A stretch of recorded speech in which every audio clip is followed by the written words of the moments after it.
Something is being done to your money right now, quietly, on purpose, and the people doing it are counting on you never to notice. It does not arrive as a crash. There is no siren. There is no terrible morning on the news that tells you the day has come. It is slower than that, and far more patient. It is the steady draining of what your dollars can actually buy, engineered by the very institutions that are supposed to protect them. The big banks understand it. The trading desks are positioned for it. And the financial channels will not sit you down and explain it, because the not explaining is the whole business. If you have spent a lifetime saving, this is aimed directly at you. If you have $100,000 or more sitting in a 401k or an IRA, money you earned slowly, money you were careful with, then you are not a spectator to this story. You are the target of it. Not the wealthy, not the insiders. You, the saver who did everything right and was told to trust the system. Stay with me, because by the end of this, you will understand the exact machinery pulling gold higher, and why the destination in the title of this video is not a wild guess, but the logical end of a road we are already traveling. Here is the idea nobody on television will lay out plainly for you. A nation can go broke without ever missing a single payment. It does not default. It does not announce anything. It simply prints the money to pay itself back, year after year, decade after decade, until the currency quietly gives way beneath the people who trusted it. That is not a theory I am floating. It is happening right now in one of the largest economies on Earth, and it is the clearest preview we have of where the whole system is heading. That is the story I want to walk you through, because once you see it, you cannot unsee it. Go with me to Japan. Not the Japan of headlines, but the Japan of ordinary savers. For a generation now, the Bank of Japan has done something that once would have been unthinkable for a serious central bank. It has bought its own government's debt on a scale so vast that it became the dominant owner of those bonds. When the government needed to spend more than it collected, the central bank was there, creating money to soak up the paper. That is what the plain word monetizing means. The left hand borrows, the right hand prints, and the gap between them is quietly filled with currency conjured out of nothing. Picture a saver there. Call him an ordinary man, careful his whole life, the kind of man who did exactly what he was told. He worked, he saved, he put his money in the bank, because that is what responsible people do. And for decades, that bank paid him essentially nothing. Not a bad year, not a rough stretch, nothing, year after year after year. A rate pinned so close to zero that his patience was never rewarded. He was not robbed in the night.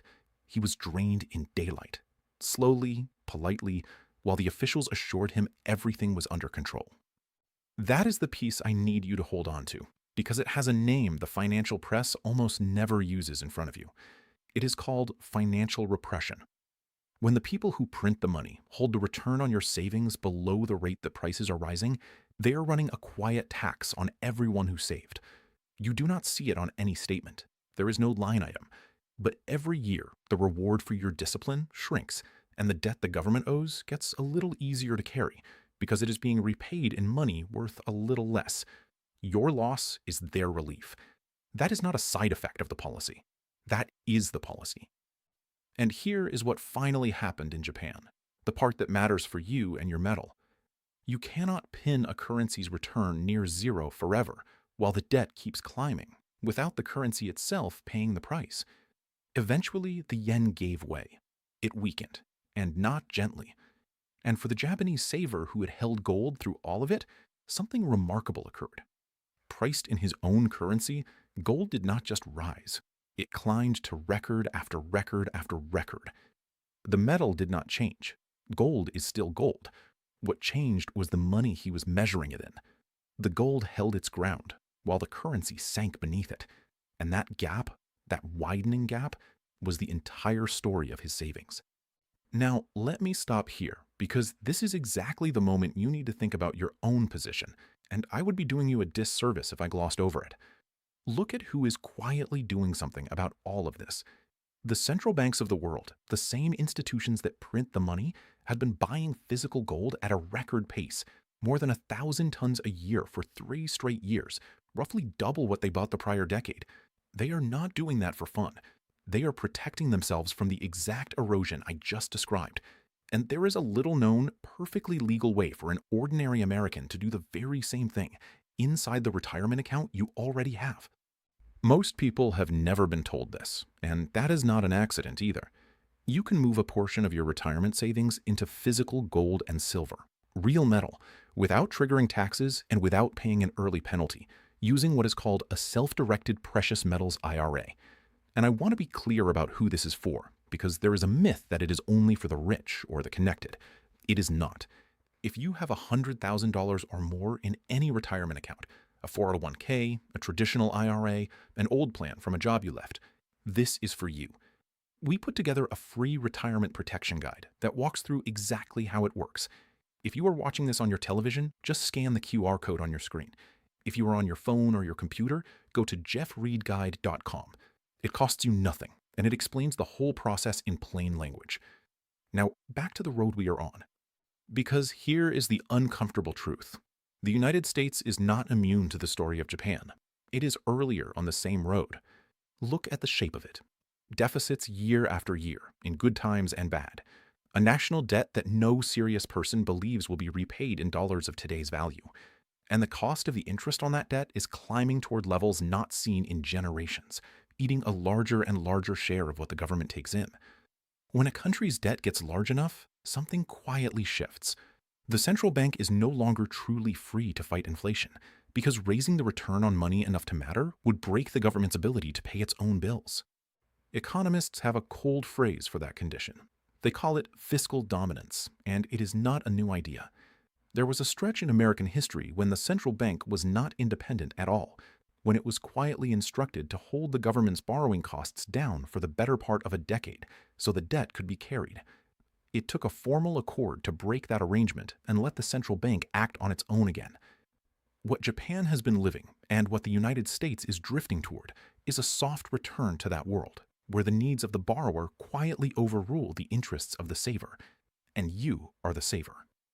Look at the raw arithmetic of it, because the numbers stopped being abstract a long time ago. The total debt of the world now runs to hundreds of trillions of dollars, several times the size of the entire global economy. The United States runs deficits on both the spending side and the trade side at the same time, year in and year out. And the interest bill alone, the simple cost of carrying what is already owed, has climbed to a share of the national income not seen in decades, and it grows every time rates rise. Do you see the box that builds? To fight rising prices, the central bank must raise rates. But every rate hike makes the debt more expensive to carry, which pushes the government to borrow still more, which the central bank must ultimately help absorb. The tool and the trap are the same lever. That is the machine Japan has been running for a generation, and it is the machine humming quietly under your own currency now. Now, there is one thing, and only one thing, that has ever truly broken gold. It is not a strong economy. It is not a calm headline. It is a bond that pays you a real return, an interest rate high enough to actually outrun rising prices and reward you for waiting.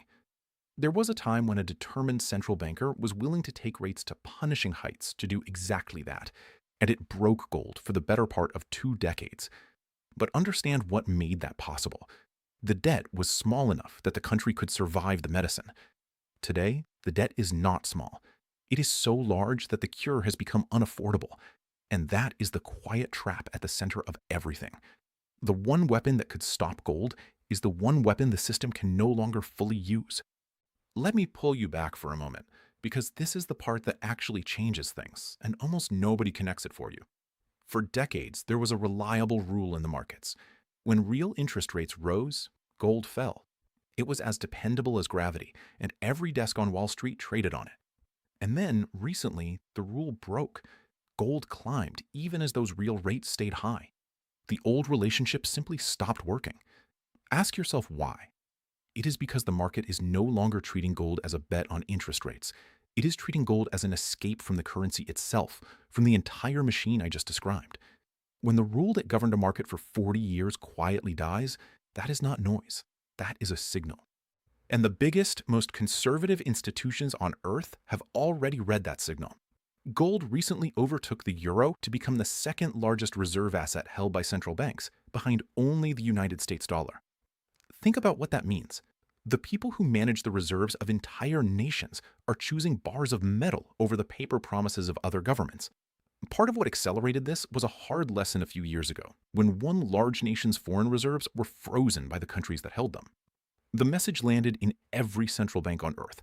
Reserves held as somebody else's paper can be switched off. Gold sitting in your own vault cannot be frozen by anyone. It answers to no other country. That is why they are buying and buying and buying, regardless of the price. And notice the tell hidden in that. When you are buying because you believe the price will jump next week, you wait for a dip. When you are buying because you no longer fully trust the paper money the whole world runs on, you buy at any price, and you keep buying even as it climbs. That is precisely what the central banks have been doing. They are not trading gold.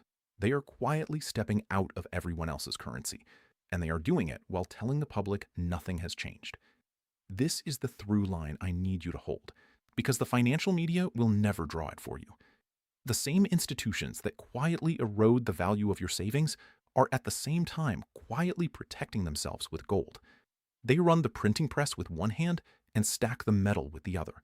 And they are perfectly comfortable letting you believe that gold is a relic, a nervous man's asset, something for cranks, right up until the moment it is too late for you to act cheaply. Their calm is not a favor to you. It is the sound of a door quietly closing, while you are told there is no hurry. Even now, watch the machinery in motion. Policymakers are split, more divided than they have been in a long time. The Fed's latest decision was to hold, but it was a fractured, contested vote, with dissenters pushing to tighten further, and the chair, Kevin Warsh, openly acknowledging the fight inside the room. And here is the tell. Even a divided, hawkish central bank cannot escape the trap, because the debt sits behind every decision like a wall. They can talk tough. They can hold the line for a while. But the deeper force, the erosion, the fiscal weight, the currency slowly giving way, does not care about the tone of a press conference. It is structural, and structure wins over time. So let me answer the question in the title honestly, because you have earned a straight answer. Gold sits near record highs, near $4,000, a level that would have sounded absurd not long ago. And the number in the title, roughly a doubling from here, is not a promise and it is not a prophecy. It is what happens when the story of Japan plays out on a larger stage, when the currency the whole world measures gold in follows the same quiet path down, and the metal simply holds its ground while the money sinks beneath it. That is where this ends. Not because of one crisis, but because of the slow, patient logic of a system that has no comfortable way out. I want to be careful with you here, because anyone who promises you a price and a date is selling you something. This is a case built on history and structure and the behavior of the most serious institutions in the world. It is not a guarantee, and it is not personal financial advice. Gold does not travel in a straight line. Remember how it behaves. Not so long ago, at the mere hint that the central bank might slow its bond buying, gold fell sharply for a year, even though nothing about the deeper story had changed. There will be sharp pullbacks along the way, weeks that feel frightening, moments when the trading desks engineer a shakeout and the headlines tell you it is over. That is normal. That is how these markets have always breathed. And it is exactly in those moments that ordinary savers are frightened into selling the very thing that would have protected them. So here is the practical part, the part that matters for what you actually own. Own the real thing, the metal, not a paper claim on metal that someone else can fail to deliver. Size your position so that a drop, even a scary one, can never force your hand, never make you a seller at the bottom. The person who gets hurt is not the one who owns gold. It is the one who owns it nervously, in a size he cannot stomach, who dumps it into the dip and hands it to the very desks that wanted it. Do not be that person. Hold it because you understand why you hold it, and let the shakeouts pass beneath you. And now the part one most want you to hear. If you understand this, you are early. Not because you are clever, but because the crowd has not arrived yet. The central banks already know. The smart money already sees it. The old market rules have already quietly broken. But the mainstream, the pension funds, the neighbor down the street, the anchors on the financial channels, they have not caught on. Right now, gold is still treated as a curiosity by most people you know. And by the time it is not, by the time it leads every broadcast and every advisor at every bank is urging you into it, the easy part will already be behind us. Nobody sends you an invitation to this. Nobody is going to call your house and tell you the window is open. It opens in silence, and it closes in silence. And the only people who walk through it are the ones who were paying attention while it was still quiet. That is why the moment to think clearly is exactly the moment when nothing feels urgent, which is right now, while the decision is still cheap and reversible and entirely yours.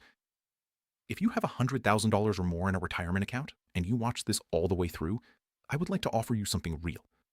We hold a free, one-on-one educational web conference, no obligation and no pressure, for viewers with serious retirement savings who mention that they watch this video to the end. It is a genuine conversation about your situation, how the precious metals IRA works, whether it even fits what you are trying to protect. If you are watching on your television, scan the QR code on your screen right now. If you are on your phone or your computer, go to jeffweedguide.com. That is jeffweedguide.com. Think back to that saver in Japan, the careful man who did everything right and was drained in daylight while the officials told him all was well. He was not foolish. He was not reckless. He simply trusted a system that was quietly working against him, and he found out too late what was being done to his money. You have the one thing he did not. You can see it coming.